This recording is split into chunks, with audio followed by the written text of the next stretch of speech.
Jai Shri Mataji. Good morning, everyone. Let's all bow down to Shri Mataji, raise our Mother Kundalini and put Bandhan.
Shri Mataji,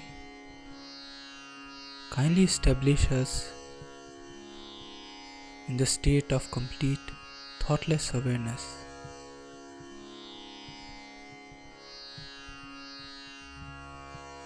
Shri Mataji, kindly make us your beloved son, Shri Ganesha.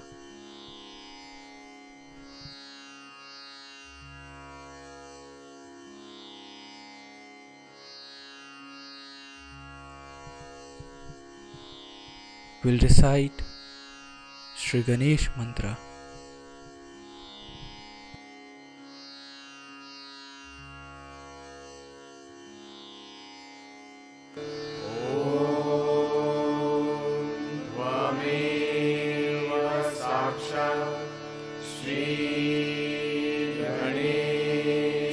साक्षात् श्री आदिशक्ति माताजी श्री निर्मला देवे नमो नमः।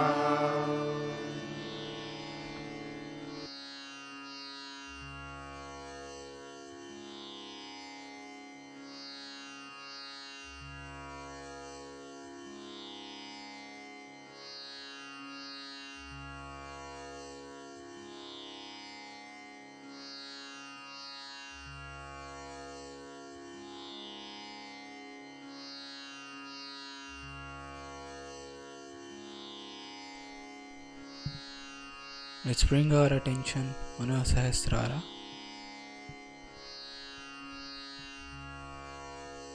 Shri Mataji, kindly allow us to always feel your lotus feet on our Sahasrara.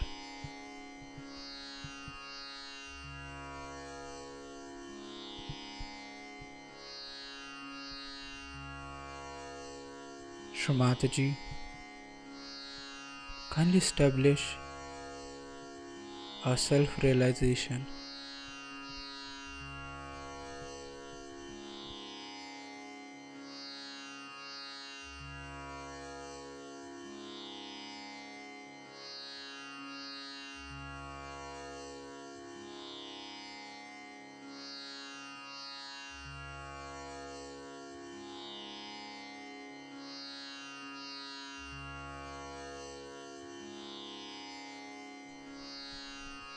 In this meditative state, we will now hear Shri Mataji's speech.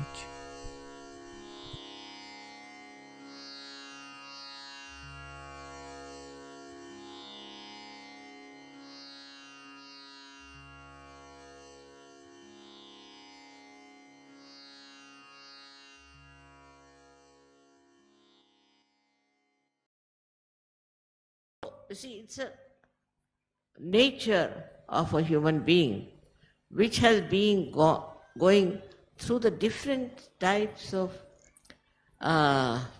complications in life, also born with some genes or something, that he is not a very normal person, though we say normal. Because the way he reacts, the reaction that he shows, is very absurd.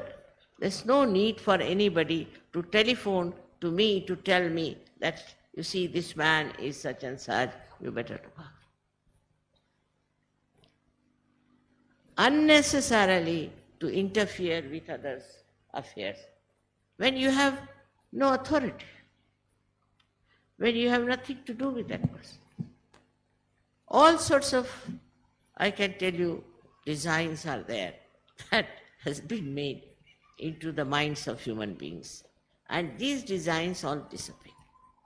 Just disappear. I don't know how they get all these designs, from where they get it. Maybe their country, maybe their family, maybe their genes, whatever you may say. All this disappears, even your genes change. That is what is Sahaja Yoga. Where you become the spirit, everything changes. And what happens to you? That you become a person who knows what is joy, who enjoys joy, who enjoys existence, who gives joy to others, makes others happy, all the time thinks how to make others. Just it happens. Though you are brought up the same way as others are, though you are being educated the same way maybe, but all that disappears and you become a wise, beautiful, joyous person. It's something that you have achieved, of which you may not be aware. The way you are enjoying in this scout ground, no other group could have enjoyed as you have enjoyed. I can see what you are doing here and how you are enjoying. How you are enjoying the company of others is very remarkable. And that has come because your heart is full of joy of the spirit that shines within. You can examine yourself and see for yourself whatever I am saying is there or not. Of course, there are some people who think to end of themselves, they are staying in a hotel or some lodge or something. They are not enjoying. They still think that there's something great, so they must stay somewhere like that. Very surprisingly, especially Indians I've seen, when they come to Kabela, they all want to stay in a hotel. In their lives, they might be having one bathroom in their house. But when they come to Kabela, they want to stay in a hotel with attached bath, with this, with that. Young people, it's very surprising. It happens because I think they have never seen a good hotel, or maybe that they have lived in a very bad condition. But a person who is a Sahaja Yogi can live anywhere, can sleep anywhere. Only thing is that his spirit is there to make him happy. Nothing else. That is the one that gives you happiness. All these other ideas that human beings have, which have created problems after problem. Now you see, because you belong to a different religion, you are bad. If you want to know about the Christians, you better go and ask the Jews. And if you want to know about the Jews, better go and ask the Muslims. And if you want to know about the Muslims, go and ask the Hindus. You'll be amazed how they talk about other people, as if all of them are bad and they are the best. So this whole attitude changes completely. You forget it. Who is what, whose religion is what, from what sort of family they come in, from what is the background they are coming in. They become just one with each other. What they enjoy is the company of all the Sahaja Yogis. All the Sahaja Yogis are there, that's all. So many Sahaja Yogis will be there. And that is the Mecca, that is the Kumbh Mela, that you can call anything for it. The collective joy that you enjoy has come to you because you have crossed that barrier which has stopped you from seeing the truth. The truth is, as I said yesterday, that you are the spirit. And once you become the spirit, you become gunatit, kalatit and dharmatit. Once you cross these limits, then you become like a drop in the ocean. If the drop is outside the ocean, it's always frightened of the sun because it will dry it. It doesn't know what to do, which way to slip, which way to move. But once it is one with the ocean, it just moves and enjoy because it's not alone. It's not alone. It's moving with the waves of that beautiful ocean of joy. And that is what you have achieved, of which you are aware. You know, but you don't know you have achieved it because you are the spirit. Now you should be on the watch about yourself sometimes, and you'll be amazed to see how you are changed, how you have become so simple and sensible and wise. So many problems come in the West because they are still stupid, I think, very stupid people. Because even an old man of 80 years would like to marry a lady of, say, 20 years, and he doesn't understand why he's doing it. Because he doesn't accept his age. He doesn't accept that I'm an old man, I must behave like an old man. He wants to marry a girl who can be his granddaughter. This is more common in the West. They always think like that. Any young girl they see, they think they should marry that girl. They may be just on their way to the grave, but doesn't matter. They want to have a wife like that. This is the problem of the West. Now, how does it come? Because they don't understand that we are old, and to be old is to be proud. Now, when I was 5 years, I cannot imagine so many people could have come to wish me happy birthday. Even when I was 50 years, there were not so many people. Now when I am 75, see how many people are there to wish me happy birthday. When you are old, you should be proud of your age, if you have lived wisely. But if you have been stupid, then of course nobody can help. Everybody will laugh at such a person, but they will do the same thing. There's a custom in the West to go on having wives after wives, divorcing your wife and this. In India it's the other way round, I should say. They don't have much respect for the women. They were supposed to have great respect for women. They were supposed to have placed their women at the pedestal of a sati. And even if the woman may be anything, they don't respect. Now, this is from where it has come. I don't know. Some of them say that it's written by some poet, that woman should be beaten up. I mean, who is this poet? He should be beaten up, I think, first of all. He was born out of a woman. And here he writes like this. So, you see, we like to take up something which is wrong, which is absolutely absurd. This comes because you are not wise. A wise person will take in whatever is the wisdom. He won't accept anything nonsensical. You go on reading the books one after another, one after another. So many books you read, and where do you land up with that? You find you are reading books which are no good for it, useless. But if you are fond of reading, go on reading. So the lack of wisdom gives you indiscrimination. And you justify it. All that you justify and you say, no, this is very good. Whatever I am doing is the best. It's not ego, I would say, but stupid human understanding. Whatever I am doing is good. Whatever is my attitude is good. How dare anybody tell me anything that this is wrong, that is wrong. Everybody will laugh at that person, make fun of that person. Such a person will suffer a lot, everything. But he will never accept that I have done something wrong. So when you go beyond dharma, go beyond dharma, then what happens? That dharma becomes part and parcel. You don't do wrong things. You just don't do it. It's not that somebody is telling you or you want to follow it or there is compulsion or you are disciplined. But you just don't like to do wrong things, to say something which is not respectful, which is not helpful, which is not loving.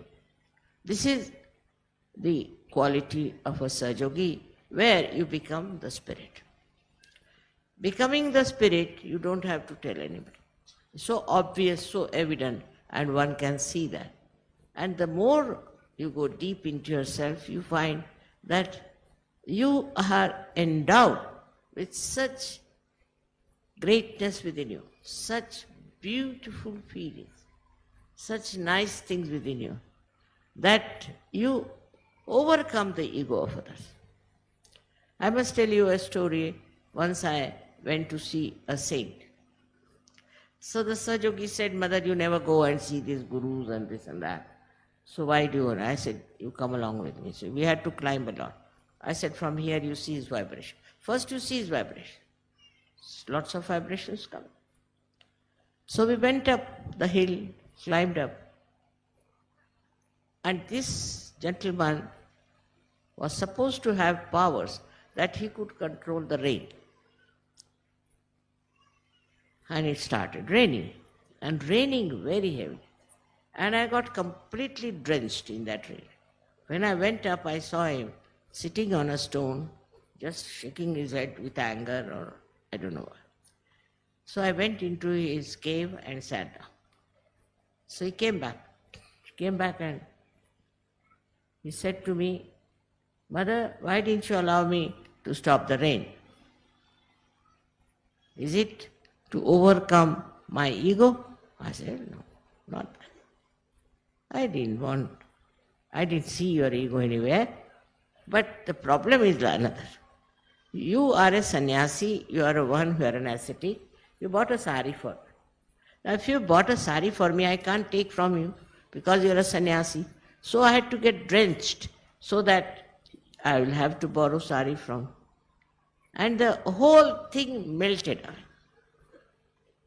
He became a very different person.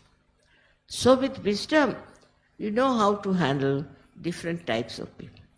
You say things by which you melt their ego. Their conditionings also are brought into a kind of a new awakening with it. They see in you that wisdom, that love, that expression of, I should say, your spirit. And that's how so many saints, though they were tortured and troubled by many, but they were definitely very much respected and loved. But those saints in those days, I must say, were definitely very nice and good people. But one thing was there, they were rather strict and disciplining with their disciples. The reason was that they were not realized souls, their disciples. And these gurus thought that unless and until you discipline these people, they'll never rise. They'll never become something great. So they are to be disciplined. And those who were seekers of truth accepted. All right. Whatever you say, we'll do. Even if you ask us to fast, we'll do. They'll stand on their heads, or I'll stand on our head. Do what you say, I will be willing to do it. You don't have to worry on that point. And that's how they were very disciplining time. But in Sahaja Yoga, there's no discipline taught. The reason is you are realized souls. Your spirit is there, and the spirit gives you the light. In that light you see yourself so clearly and you can discipline yourself. I don't have to tell you. You know that so many people have given up drugs overnight. But I never told them, I never even talked about drugs or anything. And how did they do it? Because they had the light. And this is what is you have got today in the light of the Spirit. You become absolutely independent and absolutely free, complete freedom, because you have the light. You cannot do wrong things. Supposing now there is light and there is some sort of a big explosion taking place. I won't run towards the explosion. No, you won't run either, because you have got the eyes. So the Spirit and its light is the greatest guiding factor by which you become, as I said, Gunatit, you become Kalatit, and you become Dharmatit. You are not slave of anything. You are not slave of your watch. You are not slave of time. You are not slave as to what is your gunas. You don't want to see whether you are right-sided, left-sided or center. You are a Sahajogi. And a Sahajogi is beyond all these things. So you are Gunatit.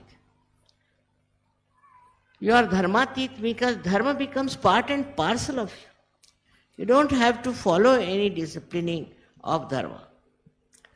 I have seen in Sahaja in some of the ashrams, they are very strict. That should not be so. I have told them never to be strict. If somebody doesn't get up at, say, 4 o'clock, doesn't matter. Let him get up at 10 o'clock. After some time, he himself will get up at 4.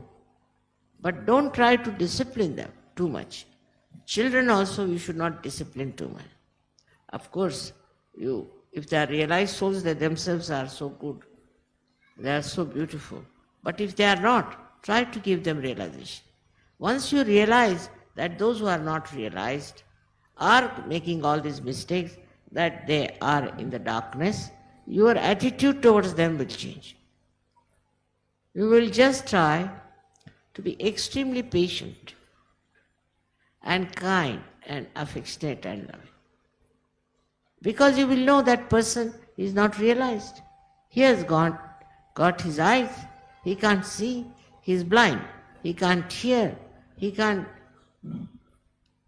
feel the reality. So first let him feel the reality. What's the use of giving him a lecture and disciplining? Still he will go on making mistakes and troubling himself or troubling others. So this is what you have achieved through your enlightenment, that you are beyond all this. And you become a person of a temperament which is so loving and so joyful. I mean, it's so many examples I can give in Sahaja. It has happened that I have seen the beauty of their love and affection. Not only towards me, but only towards others also. Only if it is only towards me, I can explain it. But I can't explain the way they are kind to people, as I told you yesterday, that these people went to Israel, now they went to Egypt, they went to Russia. Who told them? I never asked anybody to go anywhere. On their own they felt they have to go and do this job, and they have to help people to get out of their ignorance. So today, on such a day when you are celebrating my 75th birthday, and so many balloons are there.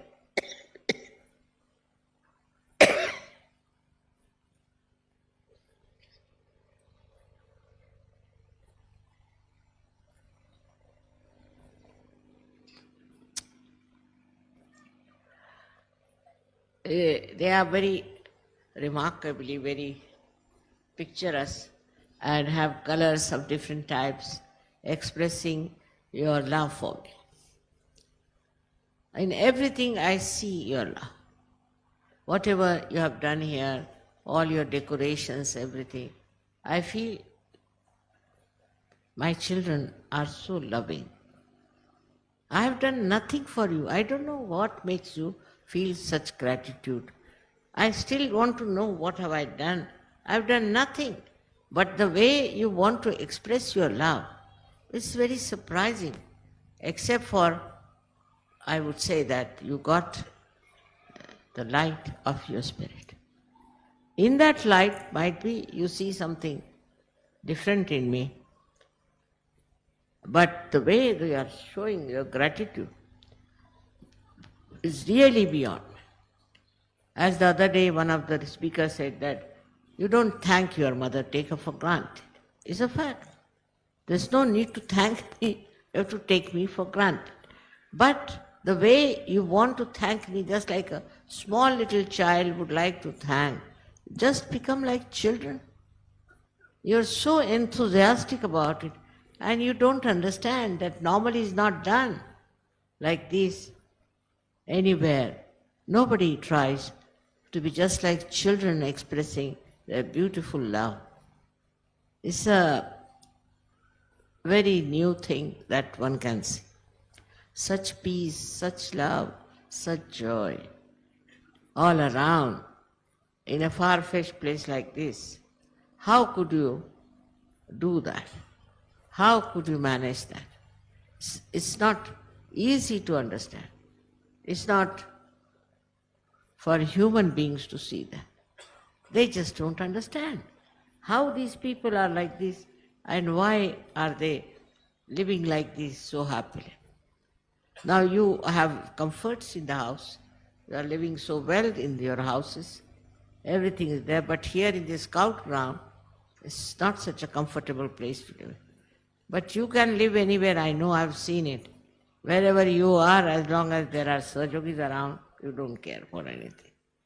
And this collective enjoyment of each other, without any expectation, without any criticism, without any gossip or any nonsense like that, is so beautiful. And even when you pull each other's legs, I enjoy your jokes and understand that is such friendship, such beautiful friendship.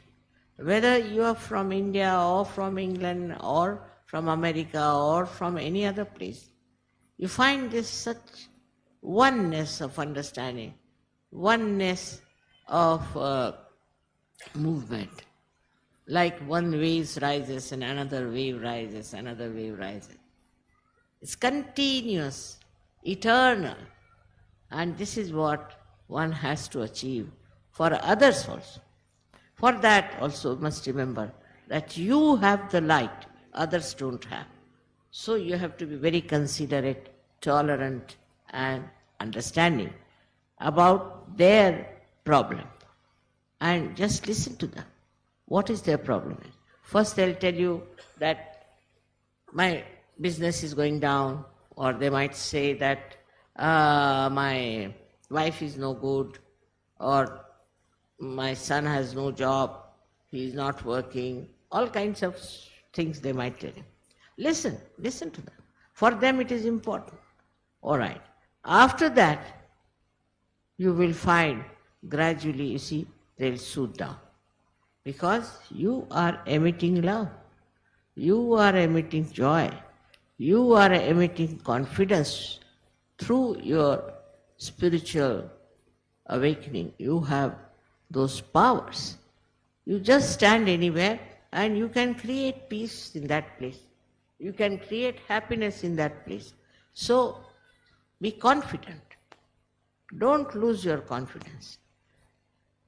Also, your wisdom to understand others will be very much convincing for other people to understand that they are something exceptional. They don't get angry. They don't get into temper. They are not mad people. They are not after some sort of a craze. Just very, very balanced people. And this, you don't have to practice. It is there. It is within you and you should be proud of it. You should not think that it is something that you have to achieve or to become. You have it. Within yourself, you have it. Only thing that you have to see in the light of the Spirit yourself. It just is a very simple thing, and that works out. It is not easy for others to understand you, but it should be very easy to understand them, because you were like that before, and now they are seeing you and they will become like. It's very simple. You can see this, that I started Sahaja Yoga with one lady. And now today, see how many are there. Now what have I done? I really don't know. What have I done? I have no idea. And what you think, such gratitude and enjoyment and joy. So all these things, whatever I have told you, you have to be aware of your being, of your own self, of your spirit. That you are the spirit. And as you are the spirit, you are beyond all these things. And once that happens, you will be amazed. What a personality you are.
We'll recite the 3 Mahamantras.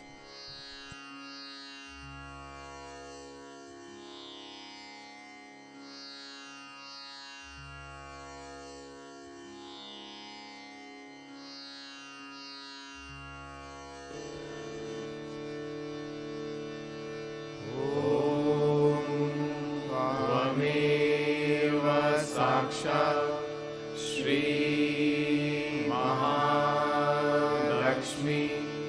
Mahasaraswati Mahakali त्रिगुणात्मिका kundalini साक्षात् श्री आदिशक्ति माताजी श्री निर्मला देव्यै नमो नमः। ॐ त्वमेव साक्षात् श्री कल्की साक्षात् श्री आदिशक्ति माताजी श्री निर्मला देव्यै नमो नमः। ॐ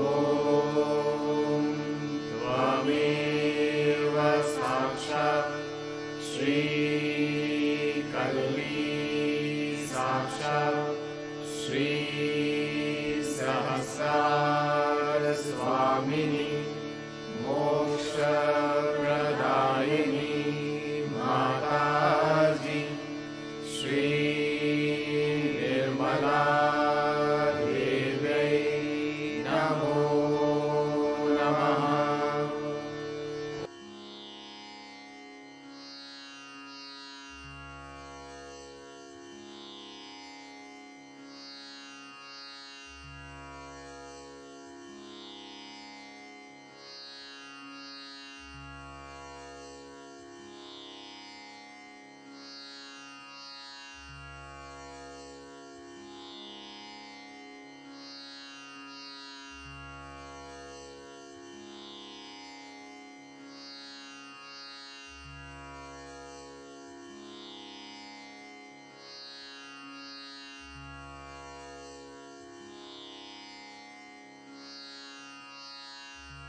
Thank you, Shri Mataji,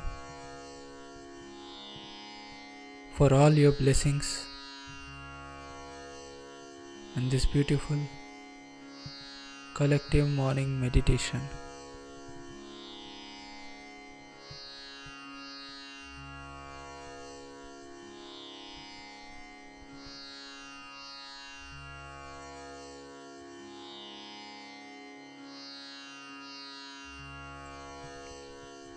Let's all bow down to Shri Mataji, raise our Mother Kundalini and put Bandhan.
Jai Shri Mataji.